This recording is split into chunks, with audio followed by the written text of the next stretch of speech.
Olympics അതിൻ്റെ ഓരോ ഘട്ടങ്ങൾ പിന്നിട്ട് ഇങ്ങനെ മുന്നോട്ട് പോയിക്കൊണ്ടിരിക്കുകയാണ്.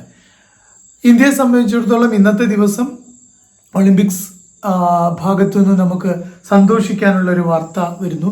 അതായത് ഹോക്കിയിൽ ഇന്ത്യയുടെ ദേശീയ ഗെയിമായിട്ടുള്ള ഹോക്കിയിൽ നമ്മൾ 3-ാം സ്ഥാനത്ത് വരികയും സ്പെയിൻ എന്ന ശക്തനായ എതിരാളിയെ തോൽപ്പിച്ചുകൊണ്ട് 3-ാം സ്ഥാനത്ത് വരികയും വെങ്കല മെഡൽ നേടുകയും ചെയ്തിരിക്കുന്നു എന്ന സന്തോഷമാണ്.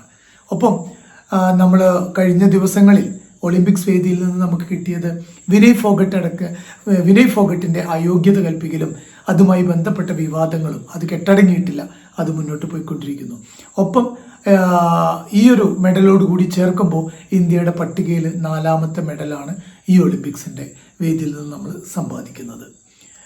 ഷൂട്ടിങ്ങിൽ നിന്നാണ് നമുക്ക് 3 മെഡലുകൾ ലഭിച്ചിട്ടുള്ളത്. എപ്പോഴും ഷൂട്ടിങ്ങിൽ നമുക്ക് കുറച്ച് മെഡലുകൾ എല്ലാ ഒളിമ്പിക്സിലും അല്ലെങ്കിൽ ലോക ഗെയിംസിലൊക്കെ തന്നെയും ഒളിമ്പിക്സിൽ നമ്മൾ മുന്നിട്ട് നിൽക്കാറുണ്ട്. ഒരു റാത്തോഡ്, അതുപോലെ തന്നെ അഭിനവ് ബിന്ദ്ര, അവരെയൊക്കെ മെഡൽ നേട്ടങ്ങൾ ഈ സമയത്ത് ഇങ്ങനെ ഓർത്തു പോവുകയാണ്. എന്തായാലും PR രാജേഷ്, മലയാളി കൂടിയായിട്ടുള്ള ഗോൾ കീപ്പർ, അദ്ദേഹത്തിന്റെ പെർഫോമൻസ് തന്നെയാണ് ഇന്ന് എടുത്തു പറയുന്ന ഒരു ഘടകം. ഒരു ഗോൾ ആദ്യം സ്പെയിൻ ഇട്ടതിന് ശേഷം 2 ഗോൾ തിരിച്ചടിച്ച് ആ ഇട്ട ഗോളിൽ പ്രതിരോധം തീർത്തു നിന്നത് PR ശ്രീജേഷിന്റെ വലിയ പങ്ക് തന്നെയാണ് ഉണ്ടായിട്ടുള്ളത്.